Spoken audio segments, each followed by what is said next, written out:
우리를 참으로 사랑하시는 아버지 하나님, 우리가 아버지를 사랑한다라고 하고 또 그리워한다라고 하지만 아버지께서 우리와 친히 함께하고 싶은 그 마음만큼은 흉내내지도 못할 것 같습니다. 말씀을 보면서 아버지 그 사랑을 조금 더 잘 느끼고 깨달을 수 있도록 인도하여 주시옵소서. 예수님의 이름으로 기도합니다. 애굽에서 나와 하나님께로 출애굽기. 네, 우리가 지난주까지 복수까지 해서 창세기를 끝났어요. 창조시대, 족장시대가 휙 지나가 버렸습니다. 이제 출애굽시대. 사실 오늘은 뭐 이 신명기까지 다 할 수는 없고요. 음, 출애굽기는 한번 쭉 정리를 해보도록 할게요. 자세히 내용을 살피는 게 아니기 때문에. 이거 창세기 공부하면서 봤던 지도죠. 창세기를 공부할 때는 이런 지명들이 주로 등장을 했었습니다. 음. 그런데 출애굽기는 요만큼만 봐도 충분해요. 사실은 출애굽기에는 여기 가나안으로 들어가지 못했기 때문에 훨씬 더 적게 표시를 해도 되지만 그래도 가나안으로 가는 여정이기 때문에 가나안 지역까지 나오도록 보면 이렇습니다. 네, 조금 더 크게 보도록 할게요. 음, 출애굽기는 40장까지 있는데 초반에는 어, 그 배경이 애굽과 미디안입니다. 창세기 때와 다르게 애굽의 왕조가 바뀌면서 정치적인 분위기도 바뀌고 뭐 이런 이야기들. 이제 그런 때에 모세가 태어났고 애굽의 왕자가 됐다가 애굽인을 죽이고 어, 미디안 광야로 도망가서 그렇게 해서 모세의 생애 80년이 상당히 간단하게 나왔죠, 사실은. 그리고 다시 이제 모세가 돌아와서 애굽에서 일어났던 일들이 이제 열재앙과 열재앙이 끝나고 나서 바로 출애굽을 하는 사건이 있게 됩니다. 고센에서 어, 더 가까이 갈 수 있는 이 해변길로 가나안으로 가지 아니하고 이상한 길로 하나님이 인도를 하시죠. 그래서 결국 홍해 앞에 막히고 뒤에는 군대가 따라오는 그런 지경. 여하튼 출애굽은 했습니다. 그리고 그 홍해를 건너서 예, 시내산까지 가는 여정이 있고 시내산에서 약 1년간 머물면서 율법을 배우고 성소를 만드는 그런 내용이 출애굽기 전체의 내용이라고 볼 수 있죠. 어, 이 출애굽기에서는 이제 시내산 도착 이후로는 시내산에서 쭉 머무르게 됩니다. 그래서 장수로 표시를 하자면 어, 우리가 더 재미있게 느끼고 뭐 그러는 앞에 부분은 예, 이렇고 사실 그냥 시내산에서 머무르면서 머무를 때 있는 내용이 반 이상을 차지하죠.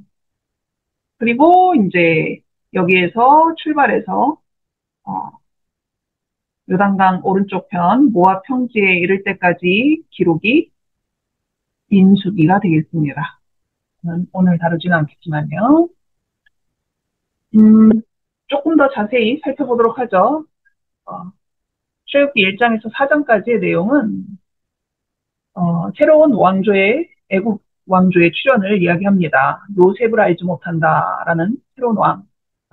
성경에는 너무 간단하게 나왔지만 사실은 한 왕이 아니라 그 왕을 이어서 대대로 몇 명의 왕이 등장을 하긴 하죠. 다 바로라고 불리지만 이들이 너무 늘어난 이 히브리 백성들에게 어떤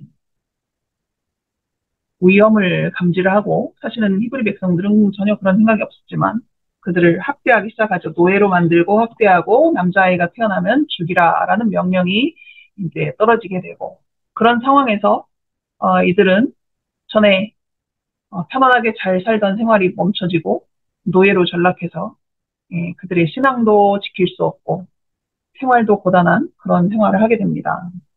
이런 와중에 모세가 태어났죠. 사랑스럽고 예쁜 아이였지만 엄마가 오래오래 데리고 있을 수가 없어서 예, 작은 바구니를 만들어서 나일강에 띄었더니 글쎄 이 바로의 딸이 이 아이를 발견하죠. 히브리 아이인 것을 알았지만 자신의 양자로 삼고 이 모세는 애굽의 왕자가 됩니다. 왕자가 됐을 뿐만이 아니라 너무나 영특해서 그 다음 왕이 될 것 같다라는 총애를 받고 기대를 받던 그런 사람이 되었죠.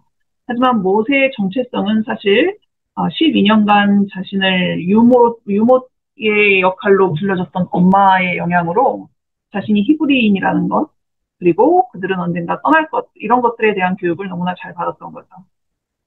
히브리인에 대한 사랑이 강했던 모세가 하루는, 예, 아이고, 너무 많이 갔네.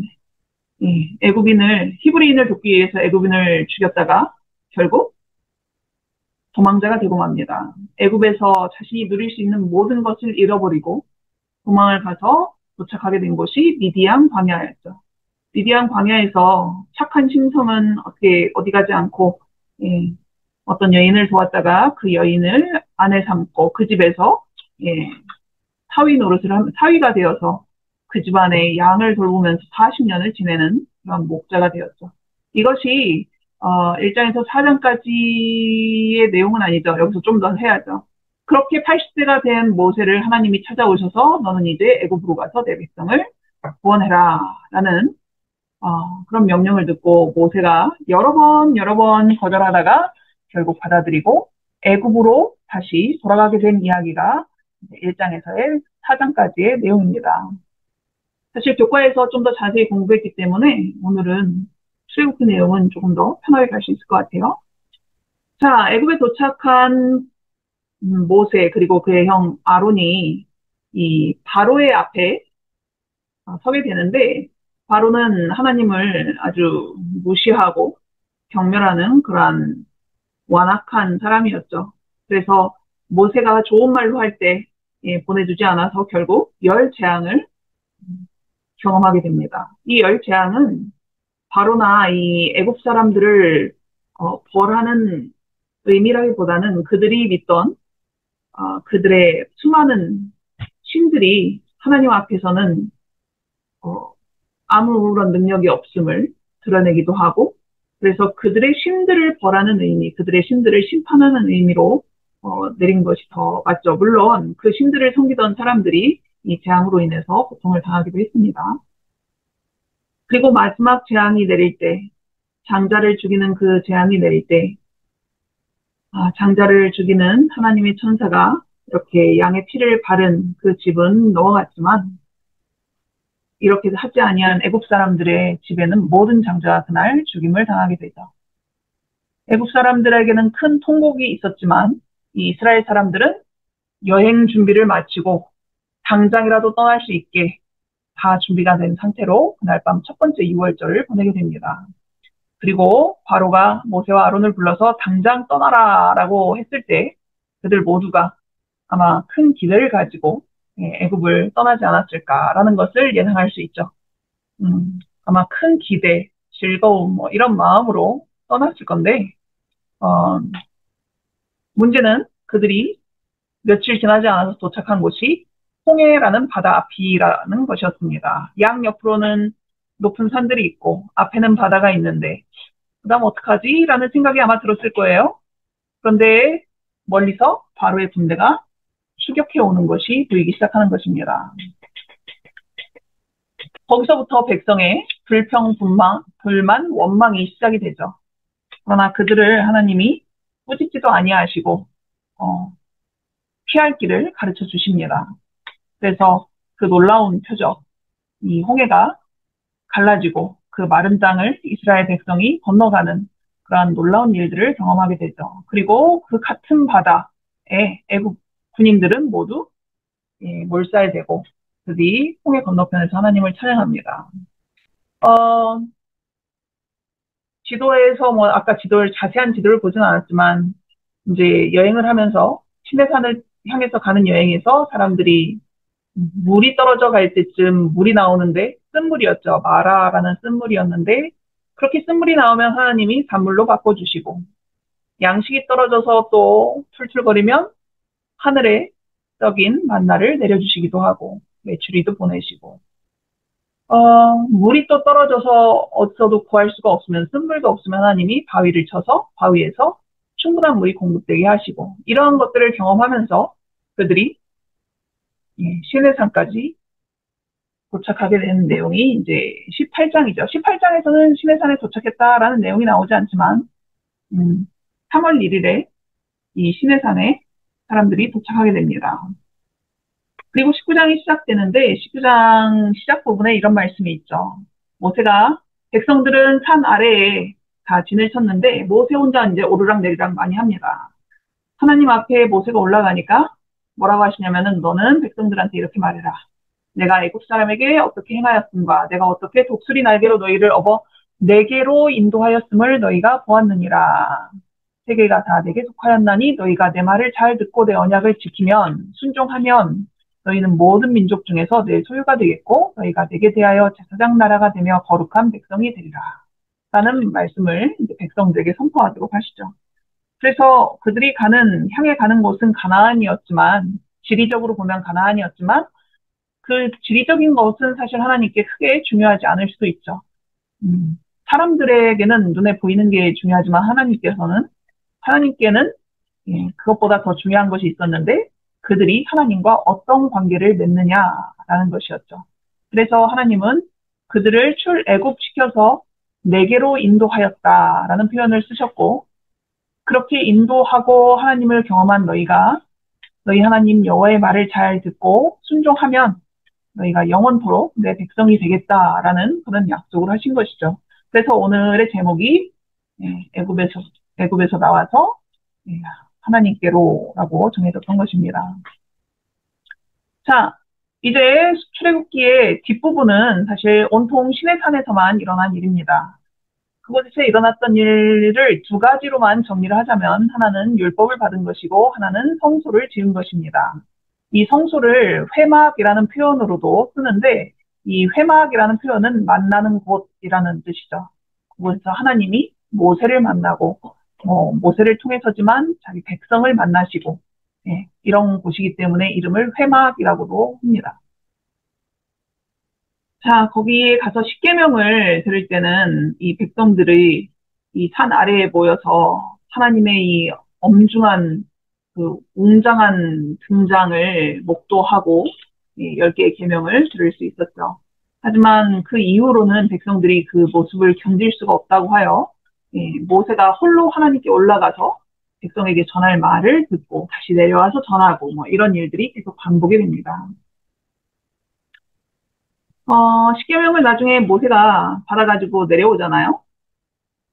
그런데 모세가 이렇게 하나님께 올라가서 40일, 그 전에 모세가 준비하느라고 한 일주일 정도를 지내고, 그러니까 한 4, 50일 정도 모세가 자리를 비운 그 즈음에 사람들은 눈에 보이지 않는 모세 때문에 불안해하더니 결국 눈에 보이는 신을 하나 만들게 되죠.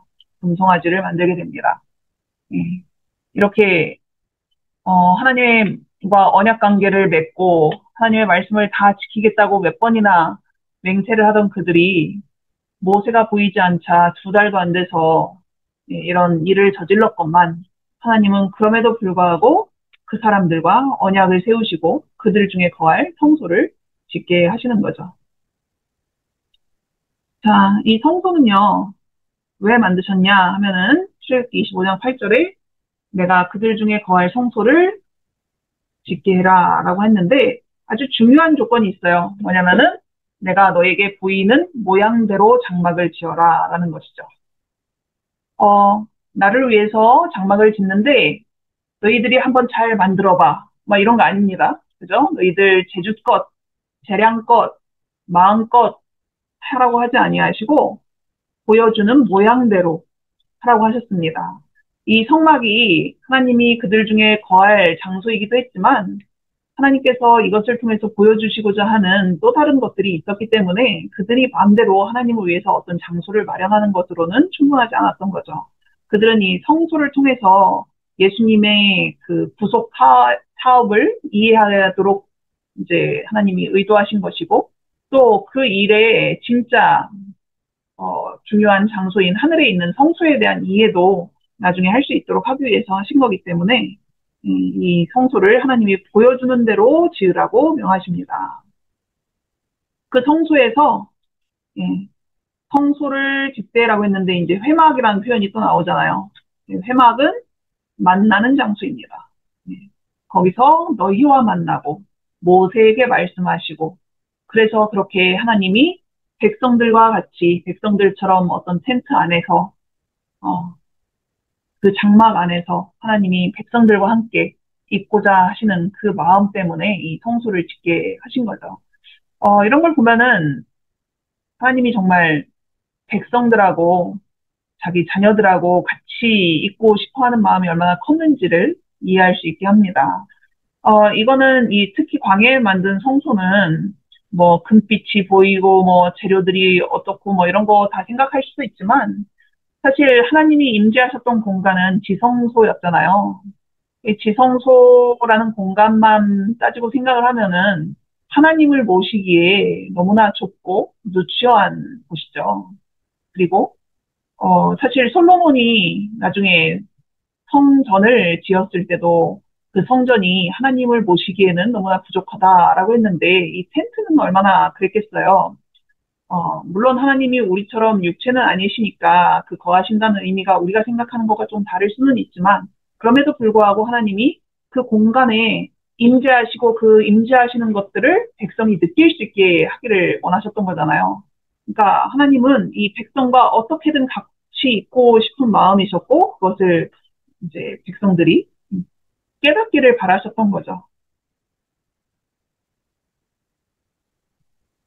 자, 그리고 이 구름 기둥, 불 기둥이 이 성막 위쪽에 성막 위를 중심으로 해서 어, 이동을 하게 되면은 거기에서 이제 움직일 때 백성들도 무조건 음, 이동을 하는 거고 구름이 떠오르지 않고 그냥 가만히 있으면은 그게 며칠이든 몇 달이든 몇 년이든 한 자리에 계속 있는 것입니다.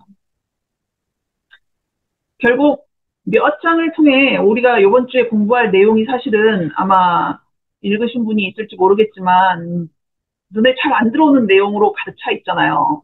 그거를 그림하고 같이 보여줘도 사실 머리가 복잡한데 그림은 하나 없이 뭐가 몇 규빗, 뭐가 몇 규빗, 뭐가 뭘로 만들고 뭐 이런 거 괴를 하고 뭐 어디에 뿌리 달리고 뭐 이런 거 얘기하고 있으면은 우리 머릿속으로 그림이 그려지질 않잖아요. 근데 모세는 아마 하나님께서 이렇게 동영상처럼 보여주셨을지도 모르겠지만 음, 결국 하나님께서 그렇게 하시고 그 얘기를 하시느라고 40일을 쓰신 거잖아요. 40일을 쓰시고 그 다음에 이제 돌판에다가 이렇게 새겨서 십계명 새겨서 주시고 내려가라 하신 건데 이 40일 동안 모세는 그 하늘 성소를 아마 보았을 것이고 지상에 세울 이 천막 성소의 그 지도 뭐 청사진을 하나님이 가르쳐 주셔서 그거를 잘 정리를 갖고 있었을 거란 말이에요. 근데 내려왔더니 이제 금송아지 만들고 난리 피고 있었던 거죠. 여하튼 다시 모세가 하나님께 올라갔다가 내려오고 그 이후로는 출애굽기의 내용이 다 이 성소를 만드는 내용들인 것이에요. 그러니까 사실 같은 내용이 되게 비슷하게 반복이 되죠. 앞에는 그 설계도 설명하느라고, 그다음에 뒤쪽에는 설계도대로 만들었다고 설명하느라고, 그죠? 예, 그게 뭐 그냥 한꺼번에 앞쪽에 말한 거를 그대로 다 하였더라 이렇게 하면은 충분할 것 같은데 그렇게 쓰지는 않으셨어요. 뭐 뒤에도 뭔가 설명들을 쭉 하면서 자꾸 반복하는 내용이 여호와께서 명령하신 대로 다 행하였더라. 이거 만들고 난 다음에도 여호와께서 명령하신 대로 다 행하였더라. 이 말이 되게 많이 반복이 됩니다. 그러니까 이 내용이 우리가 생각하는 것보다 되게 중요하다라는 의미인 거죠. 그 중요한 것이 성소의 모양이나 그 기능이나 아니면 각각의 의미도 중요하지만 여기서 계속해서 반복했던 이 말씀이 되게 중요한 거예요. 하나님께서 명령하신 대로 다 행하였더라. 이 말이. 그리고 이제 그들의 달력으로 2년 1월 1일에 모든 것을 다 만들고 이제 완전히 제대로 됐는지를 확인하면서 성소를 완성해서 세우는 것입니다. 봉헌식 하는 거죠. 그래서 모세가 그걸 하나하나 다 체크를 하고 봤더니 명령하신 대로 다 되었다라고 해서 이제 드디어 성소 봉헌식을 하는 장면으로 출애굽기는 마무리가 됩니다. 그날의 사건으로. 그런데 하나님이 그 성소에 오셨어요. 내려오신 거죠. 그래서 그 성소 안에, 회막 안에 구름이 이렇게 되게 신기한 장면이었을 것 같아요. 구름이 그 위에 자욱하게. 아마 빛도 있었겠죠? 영광이 성막에 충만했으니까. 모세가 들어갈 수 없는 지경이었어요. 모세는 사실 산에 올라가고 내려가고 하면서 하나님과 있었던 시간이 그렇게 많았던 모세인데도 모세가 들어갈 수 없을 만큼 영광이 아주 충만했다라는 거예요. 그러니까 이 말은 다르게 말하면은 하나님의 기쁨이 그만큼 만족과 기쁨이 그만큼 크셨던 게 아닐까. 그 산 위에서 모세를 만났을 때도 분명히 영광이 있었을 텐데 그거보다 더 기쁘신 거예요. 그들 안에 거할 성소를 그들이 순종하는 마음으로 그대로 다 행하였다라는 것. 그래서 그들 중에 거할 성소가 드디어 완성된 것이 하나님께 너무 기쁜 일이었다라는 것을 알 수 있죠. 하나님대로 그대로 순종한 게 처음이 아니에요. 뭐, 이스라엘 백성한테는 그럴 수도 있죠. 그러니까 사실은 우리에게도 주는 교훈이 그건 것 같아요. 순종, 명령하신 대로 다 행하였더라. 이것이 되는 것을 하나님이 가장 기뻐하시는 거예요. 그리고 아마 사무엘 선지자가 나중에 사울 왕한테 했던 말 중에 그 말 있잖아요. 순종이 제사보다 낫고. 그러니까 하나님한테 있어서는 그 순종이라는 그것, 너무나 소중한 덕목인 거죠. 우리는 그렇다라고 생각하지 않을 때도 있는데 하나님께는 그 부분이 너무나 중요하고 소중하고 그분께 기쁨이 되는 부분이다라는 것을 이런 부분들을 통해서도 알 수 있는 것 같습니다.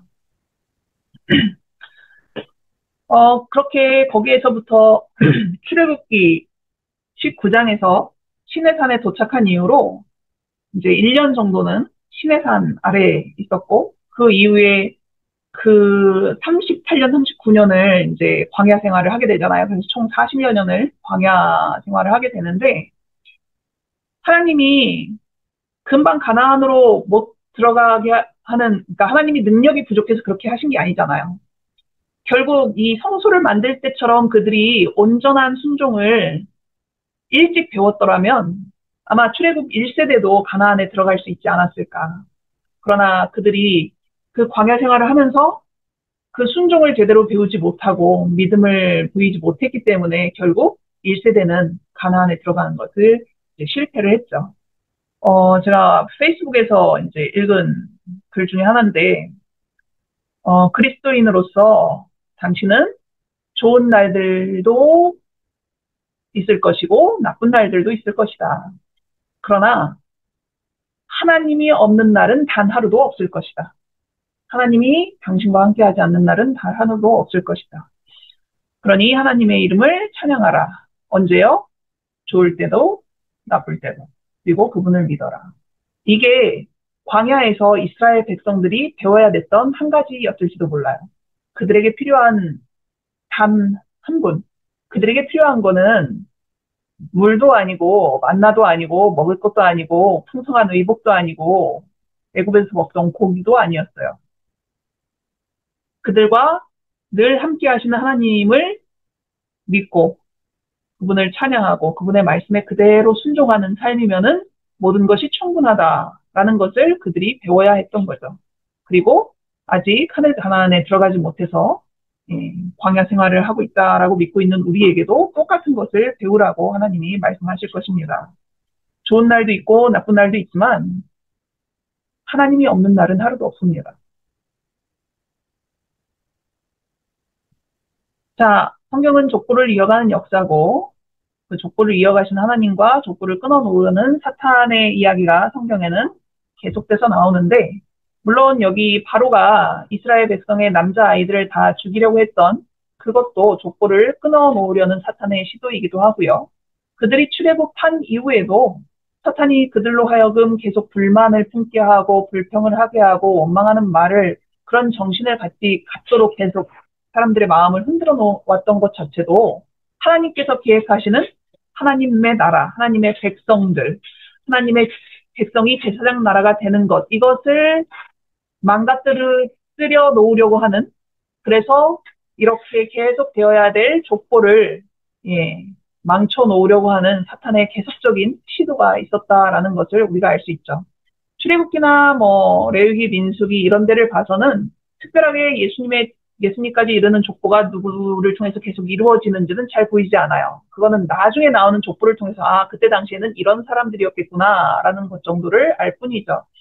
그러나 우리 눈에 잘 보이지 않아도 하나님은 계속 이 족보를 이어가시려고 출애굽기에서도 민수기에서도 역사하고 계셨고, 그리고 사탄도 자기 눈에 보이면 보이는 대로, 보이지 않으면 보이지 않은 대로 온갖 방법을 동원해서 그 족보를 끊어놓으려고 노력했다라는 것을 알 수 있죠. 다음 주에 레위기는 공부하지 않을 것입니다. 저희가 역사 중심으로 가기 때문에 레위기는 예, 다루지는 않을 거고요. 뭐 잠깐 언급은 할 수 있지만 민수기를 중심으로 다음 주에는 공부를 해보도록 하겠습니다. 그래서 여러분한테 이 성경의 역사가 조금 큰 그림으로 남기를 바라는 마음으로 하는 거기 때문에 자세한 것까지는 다 듣지 못하지만 출애굽기는 아직 저희가 교과 공부를 하고 있으니까 교과 공부를 통해서 좀 더 깊은 내용을 배울 수 있으면 좋겠습니다. 자, 기도하시고 마칠게요. 사랑의 아버지 하나님, 아무리 그 성소가 정성스럽게 만들어지고 그 안에 금으로 만들어진 것이 많아서 불빛에 번쩍번쩍 했을지라도 하늘의 영광에 비하면 그것은 얼마나 보잘것없는 것입니까? 그럼에도 불구하고 하나님께서는 그곳에 임재하셔서 하나님의 백성과 함께 있는 것을 즐거워하셨습니다. 우리와 함께하고자 하시는 아버지의 그 간절한 마음과 백성들의 순종을 기뻐하시는 아버지의 마음을 우리가 기억하고 살아갈 수 있도록 인도하여 주시옵소서. 예수님의 이름으로 기도합니다.